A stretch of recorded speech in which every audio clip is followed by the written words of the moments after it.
think we should get started. I'm Fran Hawthwell and I'm the Director of Centre of the Cell. And so on behalf of Centre of the Cell and the Royal College of Pathologists, I'd like to welcome you to this big question lecture.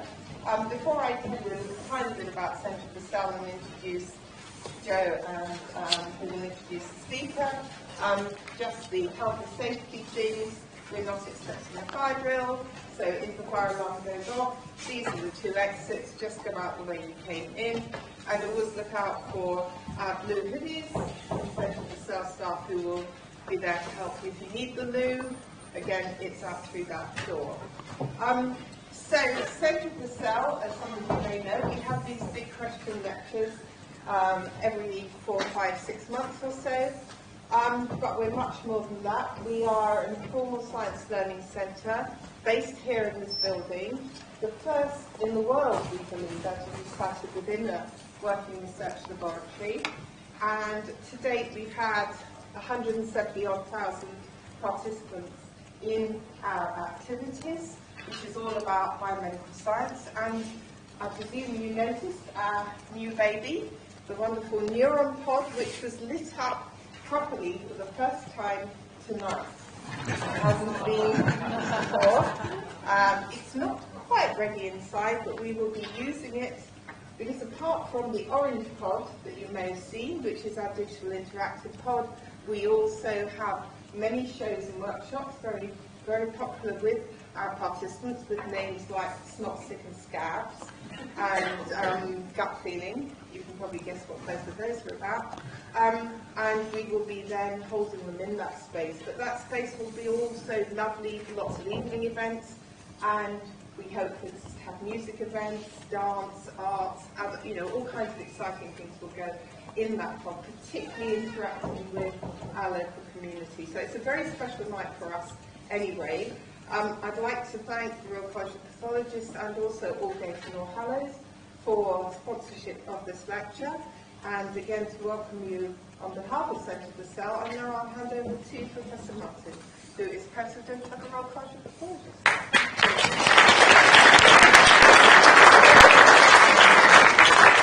Thank you so much. It's an absolute pleasure to be here. It's brilliant. So, two things. Firstly, National Pathology Week. We're in the middle of National Pathology Week where we celebrate all things pathology, so causes and effects of disease. We've got 17 different specialties, many of whom actually are represented here today. I'll leave you to work that one out and we'll test you later. Don't forget paediatric and perinatal, don't forget toxicology, don't forget veterinary pathology. So we do all sorts of disciplines, as well as the ones that you sort of tend to naturally think of. So that's what we're doing in National Pathology. We're telling people about pathology and how fantastic it is to be a pathologist. Everyone, when they grow up, should be a pathologist. We have such fun. Yeah, we do. Definitely, we have a lot of fun. And as part of National Pathology Week, this is celebration of virology and the role of virologists specifically. Before I actually welcome John up to give his lecture, I'd also like to celebrate the fact that tonight we launch, stand up Tom, thank you. We launched the Arts in London Pathological Society.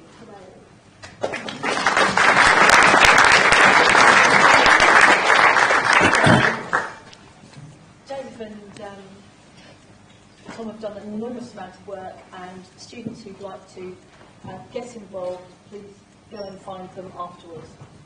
So without further ado, I would like to welcome Professor John Oxford to come and give a lecture. He has been an absolute star in the firmament of virology over the years. His particular influence on the field of influenza has been profound and long-lasting. And not only has he investigated it as a scientist, but he's also investigated it for the purposes of cure. And that's what virologists do. They find out what's going on, what they can do about it, and then, particularly in John's case, they do something about it. But he's here on this special occasion, not just in that context, but also because of the coincidence of the anniversary, the centenary of the Great War. And this particular lecture theatre, you'll notice the red chairs. This is part of Queen Mary, University of London, the Blizzard Institute, and our Institute Director is up there. But these red chairs help signify poppies in a field. And that's particularly poignant tonight, as I welcome John. Thank you very much.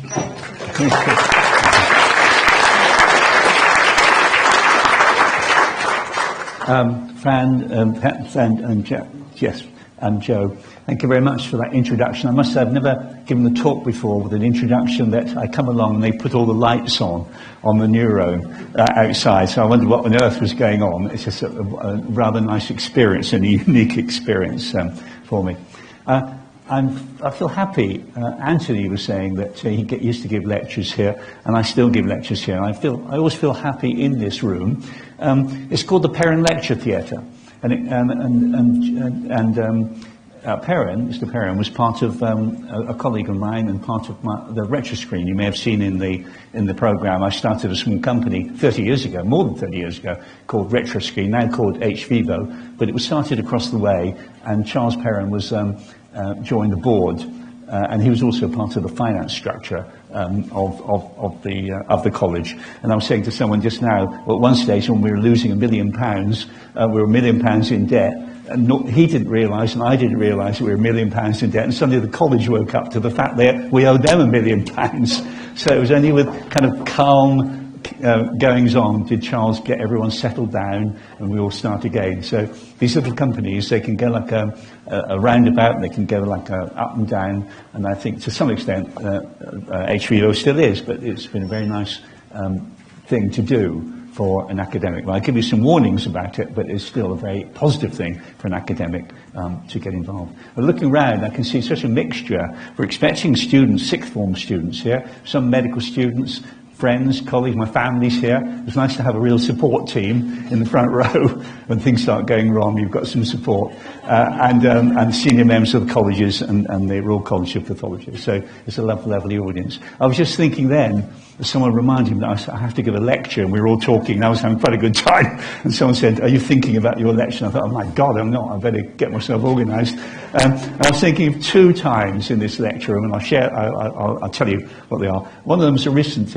I met an ex-student. My youngest daughter, Juliet, has just got married in Edinburgh, and we were up there, and a young woman came up. She must have been 30, and she said, "Professor Onsford, I was in your class. You know, you taught me at Whitechapel." She said, "It was so wonderful." She said, "You wore a blue scarf and a pink suit." She just wondered. And I said, "What did I say?" "Oh, I can't remember what you said. It's just what you look like." That was one little thing. And the other thing was, I was thinking the opposite side of the coin. When I gave them almost my first lecture here at the college, and it was on emerging viruses. Now, this is relevant to the topic today. This is what we're talking about. Flu is an emerging virus. 1918 was an emerging virus. In other words, it's not a human virus. It comes from some other place on this planet. In the case of flu, 1918, it came from, we think now, from a migrating goose or a swan. And those great migrators, 50 million of them, are on the move all the time, going from Siberia, moving down across the east coast of England, across the Channel, moving down the west coast of France, over Flanders, over the Western Front, going to Spain and across to North Africa. That's their route. They are infected with every known influenza virus under the sun. We know that now. It's not a respiratory infection, it's a gut infection. It doesn't do them any harm at all, not normally, but they can excrete it in their droppings. So very rarely would you expect a human being to come in contact with a migrating goose, but they do come in contact with ordinary geese. And so how does it all fit together? Well, the latest way of looking at it is the migrators are not daft, they're on the lookout for food, and they come into areas en route where there are domesticated ducks, geese, and so on, and they land there, eat the food, but incidentally infect the domesticated ducks and geese and even chickens. And the keepers And those domesticated characters pick up the infection from feather dust or whatever, from the droppings that are coming. So we think that's the conduit of infection. So for this lecture, I'm just about to tell you, it was HIV. That's an emerging virus. We think it came from Africa. We think it came from a chimp. And so I was telling the first year students about it and proposed, and that was the proposal when I gave the talk, and still is actually, that it's the same sort of phenomenon. The chimps don't show symptoms. They're not all infected, the chimps, but some are. So it's pretty bad luck if a chimp comes in contact with a human being and spreads it. But we think those events happened when they were hunted out. We're talking about 1920 now in Cameroon or the Central African Republic. So imagine the situation. There's a chimp. They do not come lightly. They do not go into that dark night easily, those chimps. They resist it. You've got a spear. You spear the chimp and it goes for you, not unexpectedly. And so as I described it to the students, that man would have been up to his armpits in blood. And I put it that way because the students always kind of start theorizing whether there's a sexual transmission between humans and chimps. It's nothing to do with sex. It's all to do with blood transmission. So up to his armpits in blood, and that person, that hunter, it's always a man, never a woman, they're not hunting in those days, they get infected. Spreads the infection to his wife and spreads the infection to their unborn child, and so it starts. It's got to start somewhere. It's got to start somewhere. We're not putting blame on anyone. We're just trying to work out what happens, and until you work out what happens, you can't even think about stopping it happening again. Well, so I gave my lecture. I was pretty content. Up came 3 students, and they said they objected to my language. These were 3 very keen women students sitting at the front. All the keen women students all sit at the front. They came storming out and said, they don't like my language. They don't like the description of up to your armpits in blood. And I said, look, if you don't like it, you can go and complain to the dean. And that was always my way out, because I never worked out what these deans did. So I thought, well, give them something to do to sort that one out. And I thought it would die the death of things. But anyway, a week later, I got a letter saying, dear Dr. Oscar, will you please come and see me straight away on something urgent? So I rushed over. You don't often only ever have letters from deans saying they can't put my salary up because there's no money around. But this is like a serious letter. And so I went across. He said, look, 3 other students have lodged a complaint about you. And I said, oh, not the old business about up to your armpits and blood. He said, yes, I know. But he said, the thing is, they'll bring their parents in.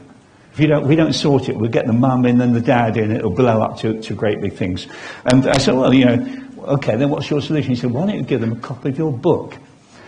And my response was, well, it costs £25 a copy. So why should I be giving silly students who can't make up their money, give them 3 copies of my book costing £75? And he turned to me and he said, John, not Oxford, John. And that moment, he caught me. He really did. John, my goodness, the dean on first time loan. And then I capitulated. So I wrote out 3 copies, telling him to read the book. And we averted a complete tragedy of parents coming in and causing problems in the medical school. So it just shows you have to be really careful with the students. And I'm going to be very careful with the young students today. Any complaints, come and see me afterwards, and I'll sort it out for you. Now, having said that, I want to spend 2 minutes for those students particularly. I've got a model.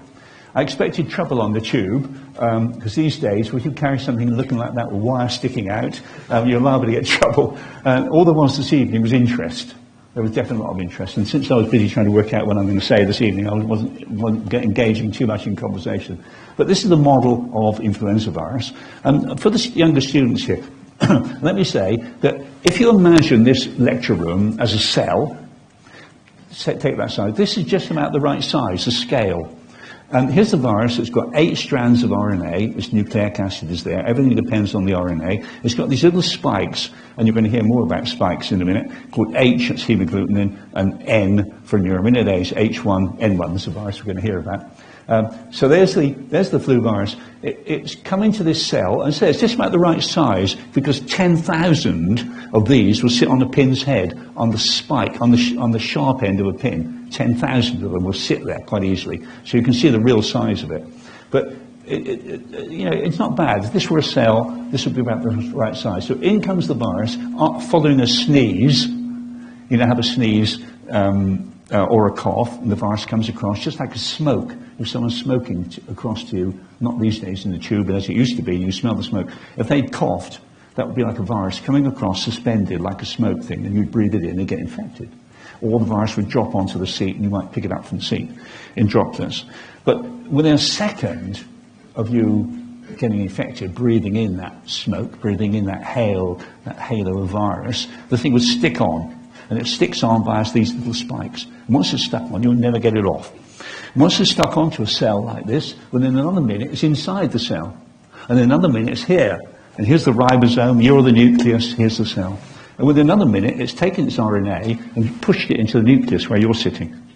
And your function then is to produce more of this. And in 4 hours, you produce about 10,000 copies of this virus, which then fits together and exits the cell and infects 10,000 other cells in the nearby area. And 4 hours later, those 10,000 release 10,000 each and infect another lot. So you can see pretty sharpish. Great waves of infection comes, and you're dealing with very large numbers, very large numbers. There's one other thing I want to say about all this. So you're excreting, probably when you're infected, you've probably got 1 billion viruses in you, 1 billion influenza viruses. So you're pretty able to infect other people. Normally, one person infects 3. That's the reproductive number. That's the way of it with influenza. With measles, it's 14. With HIV, it's probably 1 or 2, but 3. But I remember talking to Steve about it, my son-in-law, who's a mathematician, and I gave him this little problem. He just sorted that in a flash. So I said, look, one virus will infect 3 other people. One person infects 3 others. 4 days later, those 3 infect 9. And 3 days after that, or 4 days after that, those 9 infect 27. How long will it take to get 1 million people infected? And quick as a flash, Steve came up the number 40. 40 days and 40 nights to go from 1 to 1 million. Now, that's the sort of character we are dealing with today. Those are the numbers game, and those are the things that we're dealing with.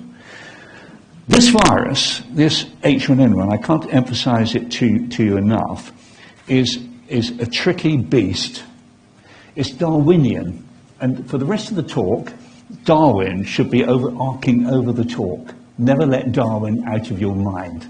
The origin of species, but particularly pressure, mutation and change, and selection of the fittest. That's what's going on in these people who are infecting each other and those billions of viruses. Because you will appreciate there's more virus in a year, in an epidemic, even a little epidemic, than there are people on the planet. You know, we're talking tens of billions of viruses. So selective pressure can be put on those.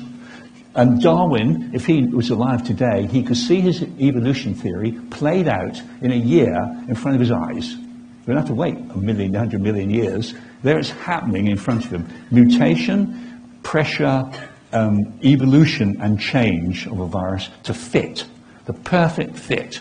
And this is what happened with the 1918. In the end, it became the perfect fit, didn't have to do anything else other than spread. And that's what happened. So, with that in mind, let me kick off with the first piece of... yes. I've got 2 slides from this book.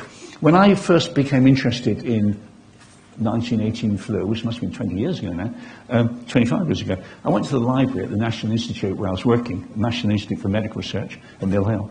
And I said to the librarian, have you got the classic English book on the pandemic published in 1920? And the librarian said, yes, yes. But she said, no one's ever in the whole history of the Institute borrowed this book. You were the first person, you see. And she said you could even take it home. There's no demand for it at all. So I was so pleased. It's just a wonderful report. I took it home, and about a few weeks later, there was an urgent telephone call. She was rather breathless. She said, Dr. Austin said, 2 people have asked for this book too. And she said, one of them's a foreigner. So I had to bring it back.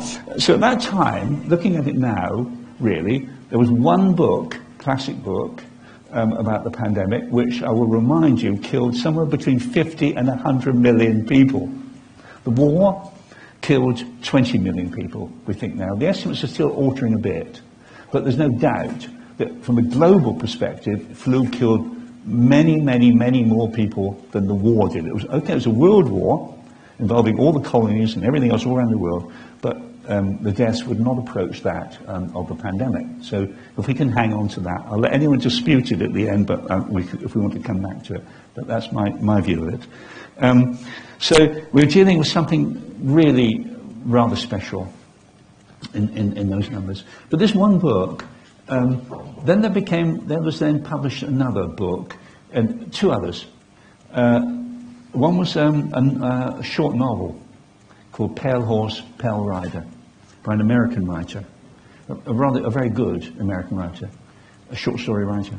And she describes a personal attack when she'd met her soldier and fell in love with him. And 3 days later, they went to a dance, and she was not feeling well at the dance, and she was not feeling that well in the day. And she went out riding, and as she was riding, she was feeling dizzy and looked behind and saw a pale horse and a pale rider coming up behind. And she knew what that meant. These are the 4 riders of the apocalypse. And if you're not feeling well and you see one of them coming after you, you know you're in trouble. And she was in trouble. And she began to feel ill. She went to a dance that evening with him and became more and more dizzy. And the next thing is, 10 days later, she wakes up. Her hair's gone white. She was 24. She was reported in Chicago, I think it was.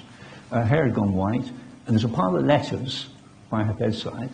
And she opened up the first letter, and it's her ex-lover. She hadn't just met him. He's dead. He looked after her while she was ill, and caught the virus and died before she could get well. That's the fact of that. So there was that little novel, and there's one other novel by an American writer about a childhood, his childhood, Edwardian childhood, when he heard the day his mother had caught it and died. He said the world was never the same again for the entire rest of his life. So the classic book, those two, and that was it. That was it. And at the time I was thinking, well, we could fill this lecture room with books about First World War. We could, really. No joking. I've got a lot of them myself. There are a few more books about the pandemic, not that many. There's no poems about it. There's no serious music written about it. Shobana has, I saw Shobana coming here. She has choreographed a piece of modern dance.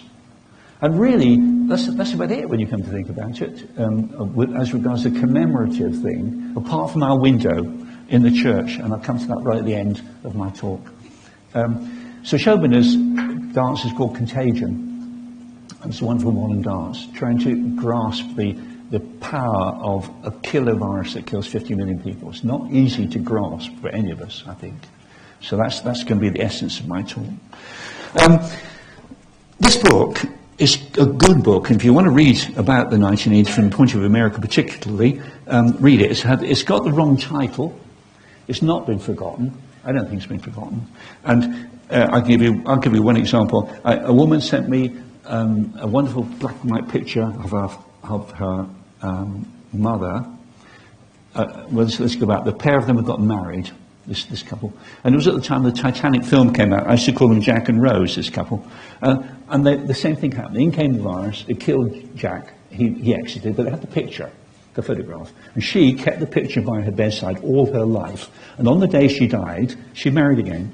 On the day she died, her daughter sent the picture on to me. So there's an event that went through the family like that. So it's not been forgotten, but it's been quiet. I think that's the way to focus on it. This book, it was called something else when he first published it, but this is a brilliant title for people buying it. It's been a very popular book and quite an accurate book. But what I seriously object to is this. His conclusion, Alfred Cosby, physicians of 1918 were participants in the greatest failure of medical science in the 20th century, or if absolute numbers of dead are the measure of all time. Now, this is a lecture about pathology, and I really don't find there's any evidence of this, in fact, just the opposite, and that is going to be my subtext to this. Darwin overarcs the thing, the fight back underpins it.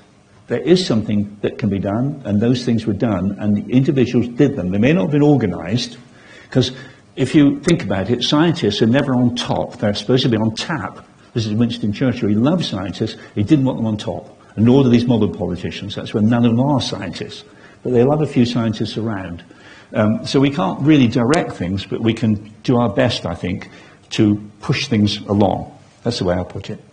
Now, I've had trouble with this picture. I'm not going to go into all the details, worse than the students reporting me to the dean. This is an old map of 1920. It explains why Britain was at the centre of the world. This is a map of British Empire at its best. And as I explained to some group down in Whitehall one time, America's not even on it, because America was a tin pot affair. It wasn't anything in 1918 in global terms. For example, you could buy a degree in America. It was nothing. Most of the Nobel Prizes up until the 1930s were won by Germany, France, and England. America, I think of 80, America got 5, Britain got 30, France got 30, and those are the big numbers. So America was not in the game. But during the First World War, it suddenly came into the game because they had something else to offer. They didn't have high science. In fact, all the medical staff would go to Germany for training. They didn't have high science, but they had impetus and push. That's what they had. So it helped them a lot. And they just used that war. They developed into a superpower during that war. But when the war began, and during the pandemic, really, they were not important, particularly important. So I'm going to direct your attention to Europe. And we're going to ask the question, where did it all start? You can look across the map, go from the top there, the migrating geese would come down, go past where those arrows are on the Western Front, come down here, go down to Africa, for example. So there has been a theory, and still is a theory, that the outbreak in the First World War outbreak of influenza came from China. But in all these other theories, apart from the one I'm going to tell you about in great detail on the Western Front, they all assume that the war happened, First World War happened, and then the pandemic happened. But what I want to convince you is that's not the case, that the two were mixed up together, inextricably mixed, and possibly without one, we wouldn't have got the other. Without the war, we won't necessarily have had a pandemic. Now, when you think like that puts so much extra responsibility on those people whose job it was to stop these wars and didn't do their job properly. So we end up with 20 million dead with a war that could have been avoided, and you have to add on then 60 million people, whatever the figure is going to be finally, who died in the pandemic. So it's a big responsibility.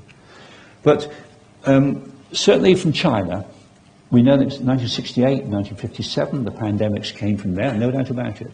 And so why not 1918? Well, the problem is there's no evidence of it. There's no scientific publications. China was just emerging from emperorship and warlords, and nothing much could be going on scientifically at all. So you've just got gossip. And even the gossip coming from China before 1918, during 1918 and afterwards, there was not much was going on. And if anything was going on, it was very difficult to sort it out from bubonic plague and everything else that was going on. So I think that is such a black box that I put it to one side, I must say. The most recent reincarnation of the theory is that China was used as a place to go and get cheap labour for the Western Front. And the colonial powers, France and Britain, went to China and persuaded them to volunteer the Chinese Labour Corps. And they came across with promises and not much else, and a lot of them died. But they didn't arrive in France until 1917. And I'm going to tell you that I think this outbreak started 2 years before that. So they arrived too late to start the outbreak. They could have carried it back to China later on, but I don't think they arrived in time. The other theory is that it did start in the United States, and you'll see this commonly brought up, but the Americans themselves now have trashed that idea. They don't need me to trash it for them. They've trashed it themselves, because that idea was a lone GP. He was probably not a GP at all. Actually, he kept shops, he was a politician, he kept a drugstore, he probably may have bought a degree, but he had patients who'd go around and see them and give them diphtheria toxin for flu and things like that.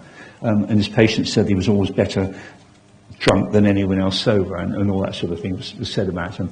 The Americans have kind of, including Crosby, have kind of thought he might be the centre of the first description in 1918, but the Americans themselves now have queried that, and the phrase used is it's never been investigated properly, that theory, never been investigated by someone who understands epidemiology and science. It's just gossip. And not only that, there's quite good evidence now of an outbreak starting in New York in 1917. So I think that trashes the American one a little bit, and that leaves the 1916 theory I'm going to tell you about now on the Western Front. The other thing we need to appreciate to grasp all this is the immensity of this Western Front business. And you can look at this, and if you like, think of how many beds there's in the great teaching hospital 100 yards down here. Well, Joe will know more than I do, but I guess about 800. that sort of thing. Right, so here, those big circles at Trouville, Rouen, for example, Étaples and Boulogne, they've got 20,000 beds each. So there are 180,000 beds. This is the government statistics from that time. I'm not making it up here. So they had 180,000 beds. That's about the size of the National Health Service, a bit bigger than the National Health Service today over the whole of England. Half the medical staff in the country were not in the country. They were on the Western Front. More than half the nursing staff were on the Western Front. And of course, overall, 2 million young children, 18, 19, 20-year-olds were on the Western Front. So the figures are immense. And where were they? Well, they were squashed up along that line, which is centre. So that square line down there, that was the Western Front.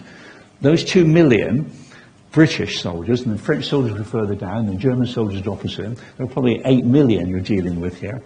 You're dealing with high concentration of young people, is what I'm getting at. The area is overflown by the migrating geese coming from the northern parts of Siberia. It's a pâté de foie gras area. Always has been that area, so the geese will be mixing in. So we think now, I think what happens is the geese, the infection moved from the migrating geese to the domestic ones, to the keepers, and out into the community, bit by bit. So that's the kind of theory I'm going to try and convince you in the next few slides. But just imagine the immensity of what's been going on there. And I think that's kind of underappreciated. Here is the centre of it all, Étaples. It was not a Boy Scouts camp. I get very annoyed with people when they come to me and say, what's all this Boy Scouts camp business? This is not a Boy Scouts camp. The Queen went there. Everyone who was anybody, in the end, would end up at Étaples.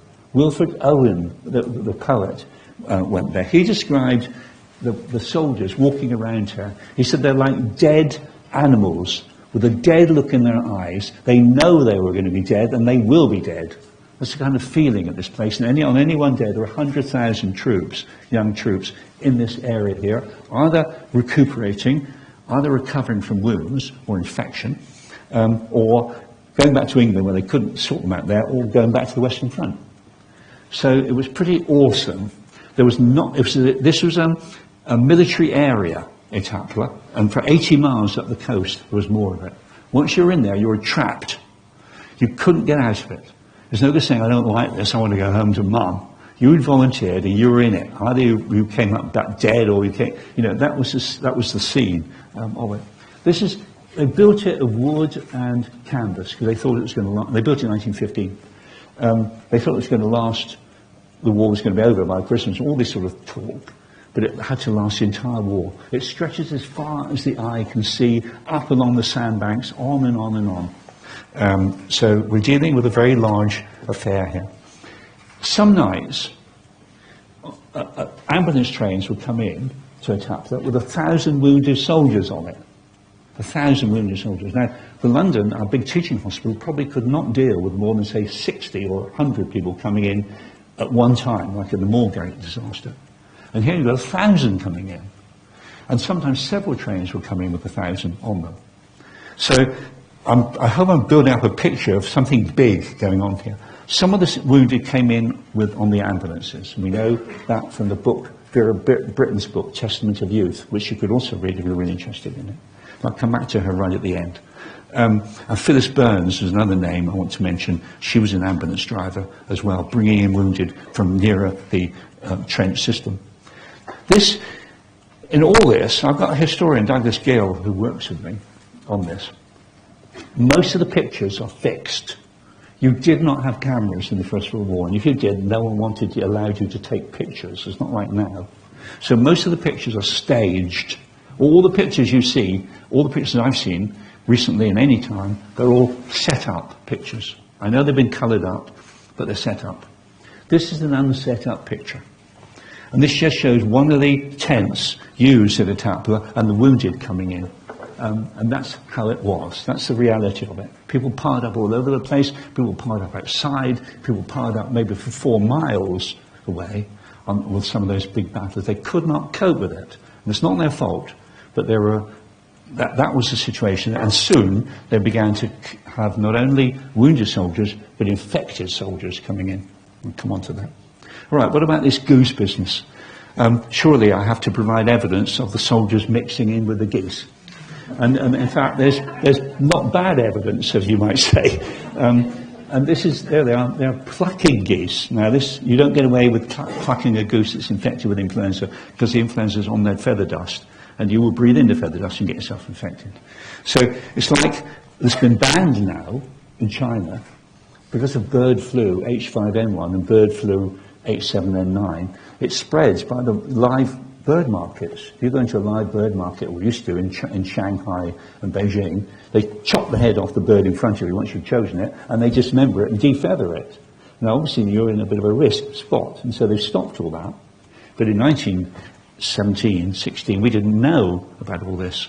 And so also you've got troops going into Etaples and buying live geese, and then bringing them back and dismembering them in the camp. So anyone who says to me, well, where's the evidence of the goose and things, we've got it. And we've got evidence of pigs. If you want to bring pigs in the equation, we've got evidence of pigs being there as well. So I hope I'm building up a picture now. In the middle of all this, when everyone in the British Army was aware of the problem of infection since the Crimean War, when more soldiers died of infection than died of war wounds, a terrific effort had been put into the British Army and into the French Army and into the German Army to increase the hygiene and stop infection. That worked well for cholera, typhoid, and waterborne diseases. It was amazing. It even worked a bit for smallpox. So there wasn't much going on until 1916. 2 papers were published. 2 amazing papers, I think. I'm so admiring of them. The infection was not called influenza because they couldn't make their minds up what it was they were dealing with. But it was a new respiratory disease at a base in France. Now you can see there's a line up through the General Hospital. Where was it? Well, this was research by 3 medical students I had that year, and they did so well. And I said, well, find out where it is then. If one thing finding the paper, find out where the place was. And they spent weeks and weeks on it. And in the end, Dr. Shaw, there, who's the morbid anatomist, they found his obituary in the British Medical Journal when he died 30, 40 years later. And in the obituary, it said he worked at a great army camp at Etaples. And then suddenly they had it, just by chance from an obituary. We suddenly realised, and I said, well, where's Etaples? Never heard of it. You know, and suddenly it all was opened up. The whole thing was opened up. And I want you to just see, we're not dealing here with GPs who've bought a degree and get drunk and run around and, you know, we're dealing with quite highly qualified people, from all, you know, seriously qualified. Here we've got Hammond was from the medical staff, Rowland was a pathologist, and Shaw was a morbid anatomist. But they're not people who've made up their degrees, or they're experienced people. And the Royal Army Medical Corps put all their experienced people on the Western Front. They built 85 laboratories, fully equipped laboratories, with animal houses, mortuaries, and everything you could want there. So again, don't go away with the impression that this is all makeshift. It's not makeshift at all. And then within a month, the Lancet published this one. Purulent bronchitis, it's influenza pneumococcal bacteria. Abrahams, who's the brother of the film about the runners running around the Cambridge College, that was his brother. So Adolf Abrahams, Hallows, and Eyre, and French. French became the king's physician. So again, they kind of knew what they were up to. If they didn't know what they were up to, they should have done. But I would say one thing about them. They couldn't make up their mind what they were dealing with, because they didn't have the information that we can go at it now retrospectively with your retrospectroscope, which is a very clever instrument to have, and is always right, isn't it, when you look backwards on things. And the retrospectroscope tells you, well, what's happening in Hong Kong today? What's happening in Shanghai today? Well, there's a new virus there, bird flu, H5N1. It kills half the people it infects. That from the markets, come from the geese or the swans. Half of them die, but the virus hardly spreads. And you say, well, is that influenza then? Could that be spreading? I mean, the whole thing about influenza, you have epidemics. And this is just what they were saying. They didn't realise that influenza mutates and changes, and they were looking at it, I think, before it had mutated to spread. It killed, but no virus that kills half its people is going to do much. It has to exchange death for spreadability, become more spreadable, and less lethal. That's what it has to do. And we know that now from experiments that have been done recently called gain of function. That's what happens to these bird flus, H5N1, and I think that's what happened myself. This is what happened in Etapla. They couldn't make up their mind. They decided it couldn't be flu because it wasn't spreading. But I think it was flu. And I also think, actually, if they'd mentioned in their papers that they thought it was flu, they wouldn't have allowed them to publish the papers. The army had a complete and utter grip on everything. They wouldn't have allowed army pathologists to publish a paper saying they had outbreaks of flu in the British Army. It's only because they decided it wasn't flu that I think the publication scraped through.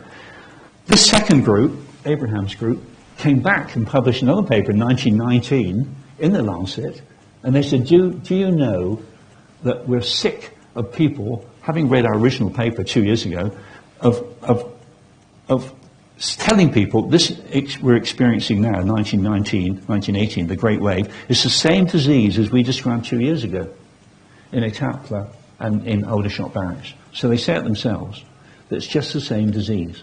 Now, you could say, well, don't they have a hell of a lot of responsibility then?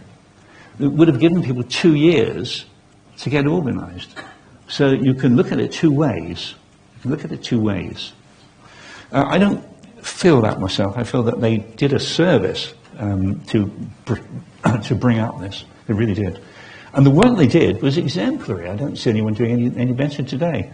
And these are the first 20 characters described in the first paper, the infections that they were. Of course, they didn't realise that the flu was a virus. They realised they were dying of superinfection with pneumococcus and streptococcus, and they've got all the post-mortem data here and everything else.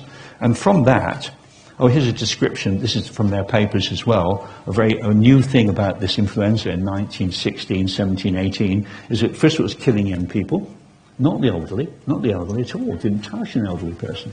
It killed young people, and they had this cyanosis. So two characteristics, if you want to really pin it down.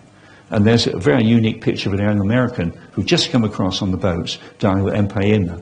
In fact, she died within an hour of this picture being taken, actually. And the pathology was most unusual. I mean, Joe would be much more into pathology than I am, but they described it as being like as if the soldiers had been gassed. That their alveoli, the air sacs, were filled up not with air, but with fluid, their own fluid, or white blood cells. So it could be they overreacted to an infection, and they also almost killed themselves. That's one interpretation of that sort. But the long and short of it was, they choked, and their breathing became impossible, really, one thing and another. And so they had all the organs shut down one by one with them.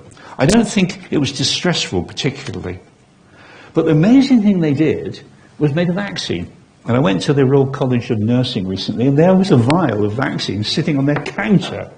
And this is the very vaccine that group started to make, and they actually got a vaccine going. They must have made it themselves in their own laboratory. And here's just a sample from the first paper they published in this particular group, Ayres group, vaccinated 30,000 troops. And all I want you to look at, really, is just look at the either have no vaccine. You can debate to the end of time whether it was ethical to do this. A whole bunch of, this is the first lot of the 30,000 that were immunised, about 100. A group of them were given, 96 weren't given the vaccine at all. 45 were given one dose, the vaccine, and 47 two doses. And just look at the deaths on the final column. There are 8 deaths in the unvaccinated group. That's what you'd expect, 8 deaths in 100 people ill. And there were no deaths at all in the other two groups. Now, it didn't affect infection. How could it? Because no virus. But it did affect the secondary complications which killed most people. And let me tell you one thing. In 2009, when the H1N1 came back into Britain and into the world, most of the deaths were caused by superinfection with bacteria, pneumococcus and streptococcus. And you could say, well, hang on, how's that possible in the world of antibiotics? Well, it is, because the antibiotics find it difficult to penetrate clogged up areas of the lung, first of all. There's drug-resistant issues as well. But certainly it wasn't much difference, the analysis of 2009, when mostly children died, with 1918, when mostly young people died. Superinfection with common garden bacteria. And there's the lab. This is very typical of the labs built by the Royal Army Medical Corps all over the Western Front. The centre of it was Bologna. They did other things. They exerted themselves. This group, the first one, the group at Etapla, they were even building tents, steam tents. Now this was, it was in the hearing zone of the Western Front. So day and night for those guns going off, there they were struggling around in that there, doing their best for the soldiers and building a steam tank to try and ease their breathing. They used hygiene and social distancing. Countries like England and certain cities in England used social distancing and closed down theatres and so on. But there was no overall organisation. That was the problem. So individuals, maybe in town halls, or maybe doctors, nurses, they did their best, but no one was in charge. That's the problem. That was the problem. And there was one other thing I want to think, and I'm going to end up with talking about some of the personal things I've done. There was an escape route. There was an escape route, because you could say, well, hang on, if you're saying that this virus started spreading in Etapla in 1916-17, did it ever get anywhere else? How could it get anywhere else? Because you told us it's a cocoon. Well, there was one exception to this area, cocooned area, and it was this. There were volunteers in that cocooned area, and they came from the United States. They came from Harvard University. There were doctors and nurses that came from Harvard, who volunteered. America wasn't in the war at this stage, but they were asked to volunteer to come to the Western Front to help out, and they did. But the thing is, they were on short-term contracts. So they could come on the Nordam, at risk to themselves, because they could be torpedoed on that boat, risk to themselves, but they took that risk, and they helped out. And they had hospital number 22 at Etapla on the Western Front. And there they did their best. But they could and did go back. So they were moving backwards and forwards. So at the time when these outbreaks were happening, we know exactly who they are, who they married, where they go, and so on, all about them. So when all these outbreaks were happening, they were moving backwards and forwards from here to the United States. And one other thing you should realize is, at that time, the United States, by late 1917, early 1918, had joined the war. And so they were recruiting. That's one thing the Americans did. They recruited an army like that. They recruited 3 million soldiers in 6 months and had them all lined up in great camps in the United States. And we think the virus had an opportunity to get to the States and there to mutate, become less deadly, more spreadable, and then it was reintroduced back into Europe as the Americans poured in 1918. 3 million of them came across, a lot of them dying as they came. Is there any other evidence of is there molecular evidence of early outbreaks before 1918? This is the best one, I think. This is Warraby. It's in the Proceedings of the National Academy of Science. I'm not going to take you into it. It's a very tricky paper, but all you need to do is look at that yellow block there, and what he's doing is taking genes of this virus, of H1N1 virus that we know about today, and doing a molecular clock analysis. Knowing the mutation rate, you can start working out where the virus first came, the date when the virus was first detected on this planet in humans. And that date, you can see the yellow area, you can see a figure there on the left-hand side of the yellow box. That's the first person infected, we think, and that was 1916. So the molecular evidence points back to 1916, not to 1918. And there's one other piece of scientific evidence that this is a tricky one, and these are called gain-of-function experiments, and they've been now prohibited, and there's aggravation all over the place, I can tell you that. And this group is done by, the head person is Kawioka, who's a Japanese-American. And what they did was they took H5N1, bird flu, which we think could be a pandemic virus, but is not yet, and deliberately mutated it. And then tested the mutants in a ferret model, an animal model, to see if one of them could start spreading. And they've got spread. And if you look at the molecular model, on the right-hand side, that is the green spike, that molecular crystallographic thing. And the long and short of it is, if you change the amino acids at the top of the spike, where this virus latches onto this cell, then you can change it from latching onto a bird to latching onto a human. So all you need do, we know, is to make 4 mutational changes in this H1, and that virus, which up to now only really goes like a bomb in a goose, but is infecting some people and killing them, but not spreading. Now suddenly it has the opportunity to spread. It becomes less deadly and more spreadable. And that's the gain of function. You can see why it's viewed as so dangerous, because you could say, well, maybe the virus is going to get out of the lab and spread around and cause a pandemic. But I think that that's the sort of thing we should be doing. We've got high security laboratories. What are they for if we're not going to produce something useful? So in the final bit of the talk, I'm just going to look at the things we've been doing. We did realise this woman was opened up in a lead coffin just down the road from a crypt at St Bartholomew's. She had blue eyes, and she'd not been preserved, not artificially anyway, but she'd been sealed in a lead coffin. And that's what our exhumers have been telling us. So we've been to Spitsbergen and all this. They said, why don't you get people in lead coffins? If you're interested in 1918 virus, find people in a lead coffin who've died of 1918 virus, open up the lead coffin and get the samples. And you can be several hundred years. She was 200 years in that coffin. We know that. And she was pretty well. When the lid was taken off, she decayed like nobody's business. But we don't know what she died of. And so the first person we detected, we found, my students found her actually. They were unleashed on another project, searching the grave sites of West London, to see if they could find Phyllis's grave, and they found it. But you find a grave, and we know that she died. We've got a death certificate, and then in the end we got the relatives. But even early on, we got the gravesite. But then what do? You can't easily find a family. You've got to get the family to get permission to exhume. So we knew where she was. We were standing above her in the lead coffin. How do we get permission to dig down? Well, we couldn't. We didn't have the resources. But the Daily Mail had those resources. And they put 8 people on it. And they got through all the records. And I got a telephone call saying the Daily Mail would publish who this person was and a picture of her. And this is Phyllis. Now, the thing about Phyllis is, I want to come back to her right at the end.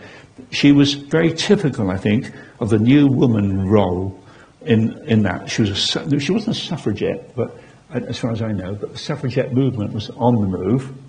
Her parents had fixed her up with a fiancé, but she decided to do something for herself. And she decided to volunteer and go out as a nurse on the Western Front. She stuck it out on that Western Front. She came back through Charing Cross in November 1918. So she did everything at Etaples. The wounded, the infected, everything she did. She did her duty there. She came back to Charing Cross and she wasn't feeling so well. She had tightness across her chest, her temperature was sky high, aches and pains. She realised she had Spanish flu. And she didn't go home to her mother. She went and bought a little flat. She rented a little flat and stuck it out and battled it out and lost the battle and died in that little flat. And when we went to ask her relatives for permission to exhume, they said, look, we know what Phyllis is like. She would give permission to have her exhumed herself, so you can go ahead with it. And that's what we did. And then we exhumed Mark Sykes. He was also a good candidate because it was more sure that he was in a lead coffin. And that's the problem with all this. You're never too sure what you'll get until you get there. And Sykes was the Sykes-Picot line. So he was a lord, he was a member of parliament, he took an army to the First World War. He was sent out to divide up the Middle East with little lines and call this Iraq and call this Iran and all that sort of thing. He looked after his wife at the Versailles Peace Conference in January, February, caught the infection, died, was brought back to his own territory, his own land, his own estate, and buried in a lead coffin. And here's the exhumer. I can't exhume, I can't dig out a hole, don't know how to do it, wouldn't know where to start. And so we use a professional team, and there they are. I mean, it has to be done professionally, because sometimes other graves move in, all kinds of things can happen with these exhumations. And there's one of the exhumation team from Necropolis going down, and he's just about found Mark Sykes, and my daughter Esther was filming, I think, for the BBC on the left-hand side, and that is Colin Berry, who was the Professor of Morbid Anatomy at the Royal London. Joe's kind of position now, really. So Colin was very good at it, He had his saws, he had all his equipment, so we always send Colin down. I always stay back in Team B, because I was not much good, wouldn't be much good at cutting up a body and getting samples from it. And I would be in the church, for example, in this particular case, overseeing things. We had a Team B to come down if anything happened with Team A. That particular day, it was 3 o'clock in the morning, and we knew Colin was down there. The problem is that the coffin had a split in it. And we realised there wouldn't be much left of Sir Mark if the coffin had a split in it. And just to give you an example of what happens, Sir Tatton Sykes, who gave permission, all his family gave permission for this exhumation, all 13 of them, and he said, you're down in the coffin, can you get the medal, the great, wonderful rose medal that was given by the Tsar to my relation? And I said, well, of course we can, we're down there, I'll ask Colin. And next to me was the secretary of the diocese. And he said, Professor Oxford, have you got permission to remove a medal from the coffin? And I said, well, we got permission to remove the lung, kidney, spleen, brain. He said, I know that, but have you got the permission, written permission for a medal? And I said, well, no, we haven't. And he said, well, this is 3 o'clock in the morning. He said, if you get permission in writing from the Home Office, from the Safety Executive people, from that 4, he said, if you get written permission by 8 o'clock, then you can go ahead with it. Otherwise, you can't. So we couldn't go ahead with it. But I'll say this with Joe here, most of the results we are getting and other people are getting are from these lung blood samples from pathology museums. And you won't see this, because I'm trying to work it out again just before the lecture here. I can hardly see it myself. But this is a nucleotide sequence of that. And it contains, it's done with 2 American samples, one from New York and one from Breivik Mission, and 2 London samples, which came from here, from the museum, the Great Museum here. London 18 and London 19. One was a policeman, one was a housewife, who died, they were young, and they died, and from their lung sample, we've got the signal, and we can sequence that virus, and if we want, we can recreate that virus. How do you put all this together? If you go across afterwards, or tomorrow, to the great church, St. Augustine with St. Philip, opposite here, which is now a library, think of these people, think finally of Vera Brittain, and think, and you can read Testament of Youth, and I think she brings it together, what I've been trying to say to you, that these pathologists, nurses, doctors, husbands and wives battle it out. No one in charge battle it out. And I think that's one reason why it's been forgotten to some extent. It was a very individualistic thing. This is Vera Brittain. Her brother had been killed, her fiancé had been killed. She worked on the German ward there, in Etapla, and she wrote a poem saying that to a German soldier, don't you worry, I know you may have killed my brother, but when your turn comes, I'm going to be there for you. And the final poem was this, written in 1919, Epitaph of my days in hospital. I found in you a holy place apart, sublime endurance, God in man revealed, where mending broken bodies slowly healed my broken heart. And I think that was the thing that carried them all through.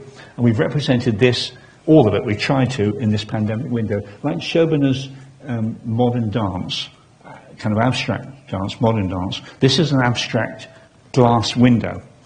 So it is totally abstract, so it's quiet. I say that. It's not in your face, but it's got a strong theme coming across, and the theme comes from Gauguin's painting, Who Are We, Where Have We Come From, or Where Are We Going? Who are we? Where have we come from? We come from a world of infection. That's the middle one. The colour there, deep purples, shows death. And figures going up, climbing up, shows the pandemic particularly. We've come from that world. Where are we going? Well, hopefully we're going into a new white heat world of science and technology. And when we opened the window, Harold Wilson's wife, Lady Wilson, Mary Wilson, was there. And it was Harold Wilson who coined this, the white heat of science and technology.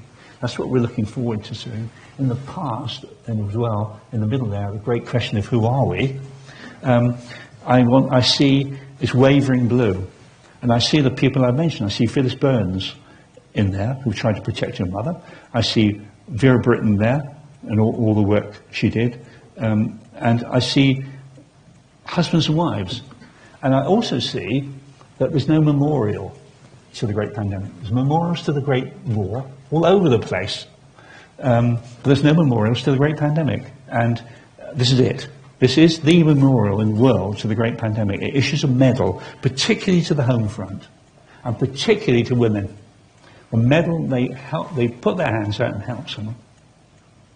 Thank you very much.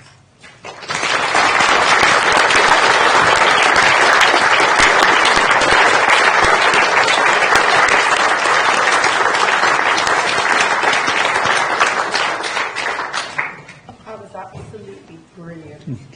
One of my favourite books, The Testament of Youth. If any of you have not read it, read it. It's so moving. What a fascinating, moving lecture. I'm sure there's lots of questions. Please feel free to ask. Yes. I was just wondering, I can understand... Let's use a mic now. Thank you. I can understand that obviously during the war you had this high concentration of people. Do you think that obviously during war there isn't food, etc., so people are probably less resistant to illness? Do you think that the fact that it happened and occurred sort of towards the end of the war had any impact on the sheer numbers that might have been affected? Yeah. I think it's a good point. I personally think the war was entangled, totally entangled with the whole generation of the epidemic, right from the beginning, allowing it to move around slowly, and then when the war finished, with soldiers going home, everywhere. I mean, the British Navy carried them all home. And so that spread the infection wide. The question about starvation, the nation that, to my knowledge, had most of the problem was Germany, because the British Navy cut the food supplies off. And so that was the one that was, its calorific intake was lower than any other European country, and they did get the highest mortality.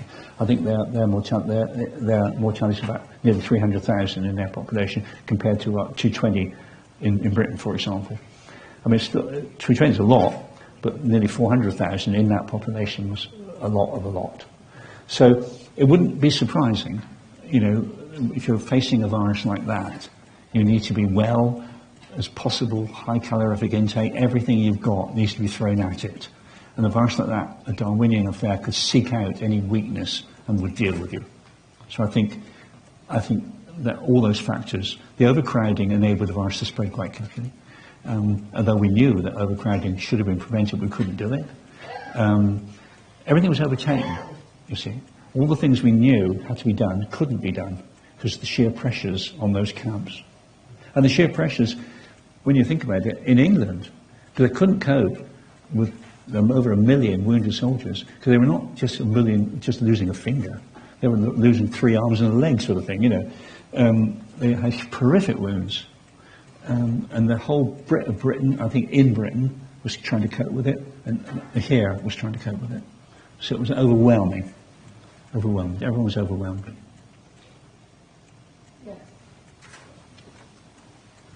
What do you think about the future? Do you think we might be looking at another pandemic, or do we understand enough to prevent it? I hope that some of the younger people here are going to be scientists.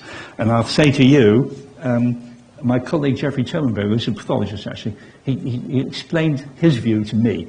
He said, look, these little samples, these little blocks of lung, he said, we mustn't use more than a fingernail scraping of them, because you've got to leave them to move on like a baton, like a relay race. And that we can't sort it out, and if we can't sort it out, then someone coming in 20 years, 50 years, 100 years can sort it out. Try and work out even more carefully what happens. And the families we've asked to have their relatives exhumed, they all say, well, we want to know exactly what happened. They're not interested in saying, my relative died of flu. They want to know what happened, molecularly, anatomically, everything. So there's that aspect of it. So I hope that will, moving on to the younger people. With the future, I think it needs a lot of focus. And I went to a lecture at the Centre for Disease Control, in Atlanta, a meeting in Atlanta recently. And the lady who ran the Centre for Disease Control, she gave a very good talk, very introductory talk, and it was about naysayers, people who believe the Earth is flat, people who believe that evolution started 8,000 years ago, people who don't believe in vaccines. She made a very good point. She said they're having a terrific impact, but they're very, very small minority. They're skilled at media, and they're skilled at these personal things, but there are very, very few of them. So we must not get overwhelmed with the whole thing. And remember, there's only a few of them. They're going to have to be tackled. And all that's happened so far is we've sat and taken it.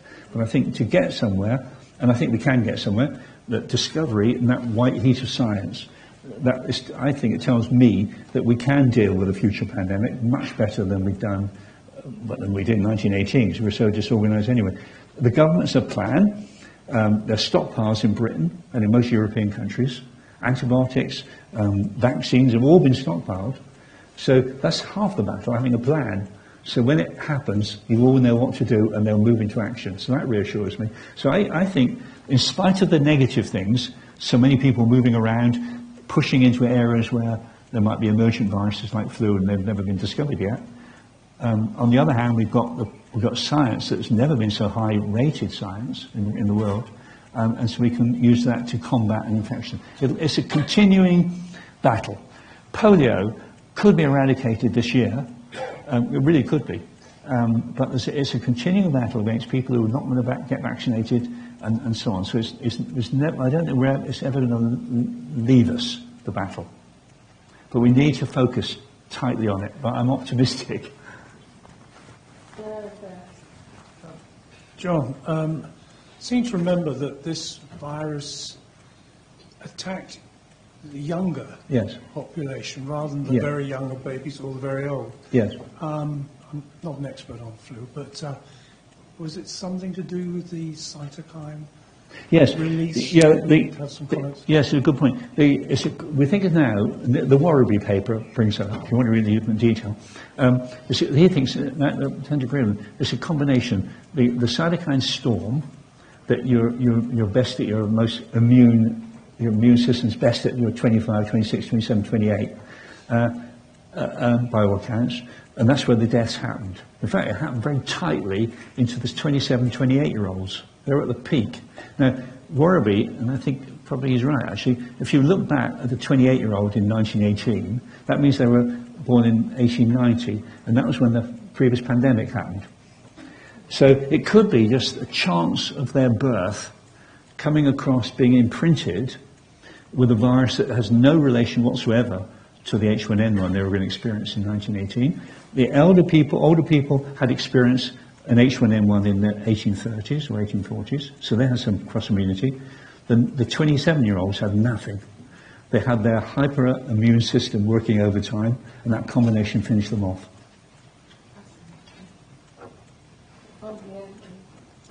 Someone said to me, it was not a good time to be young in 1918.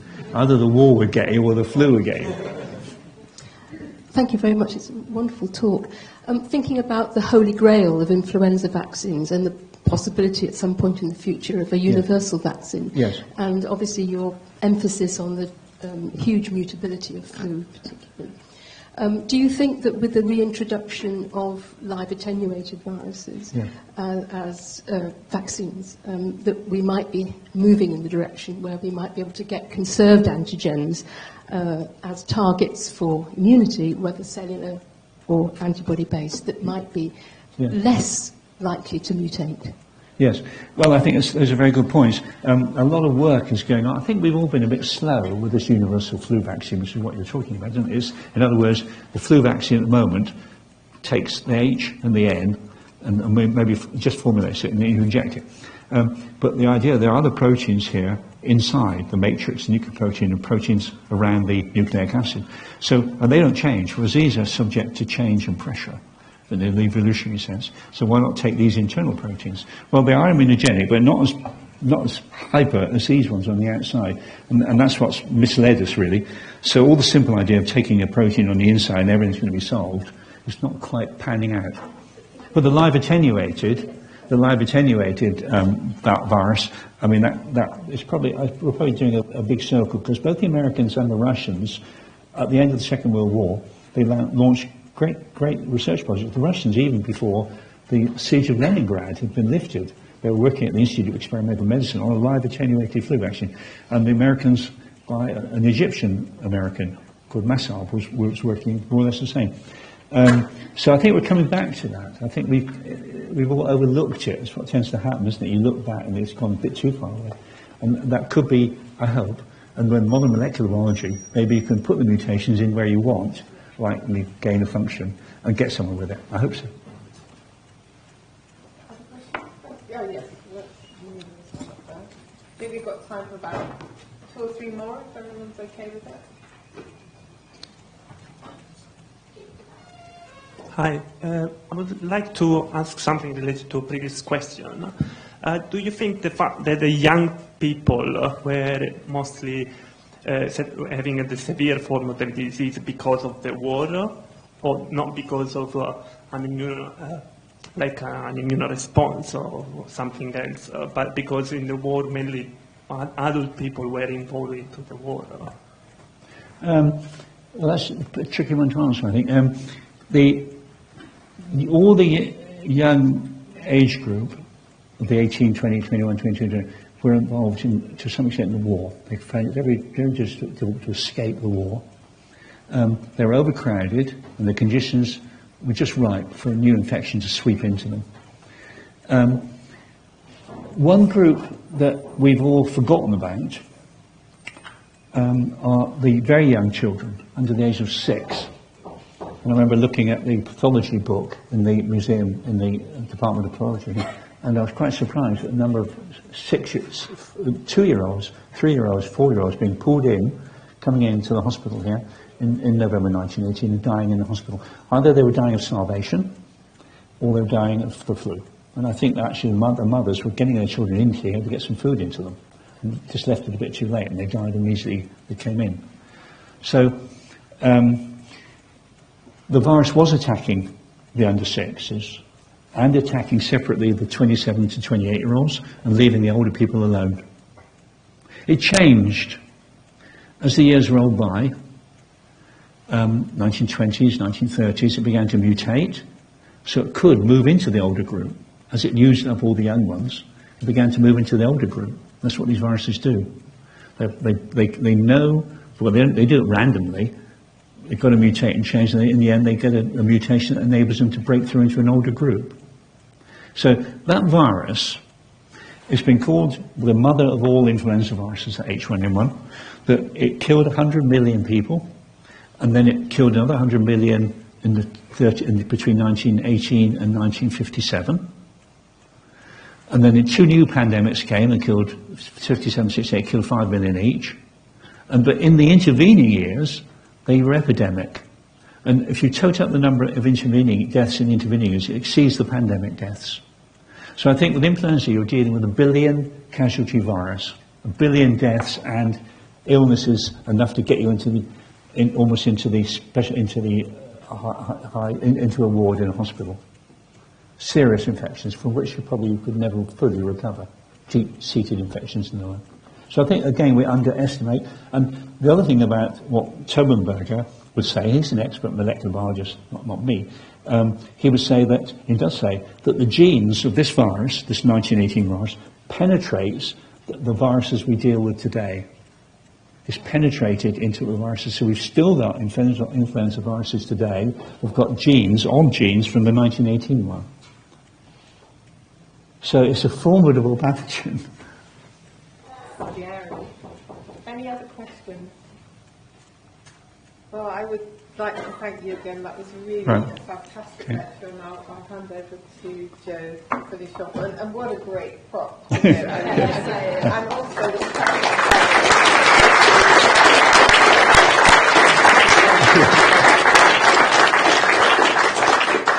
Brilliant as ever, and thank you so much, and thanks to Fran as well. Yeah.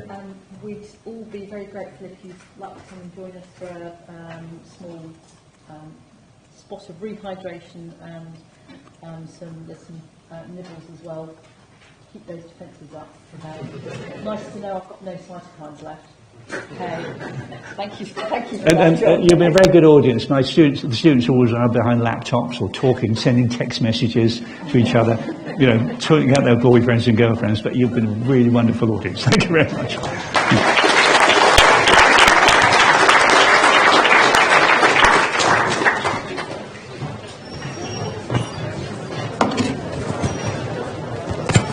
Right. It was slightly echoey, wasn't it? Fascinating.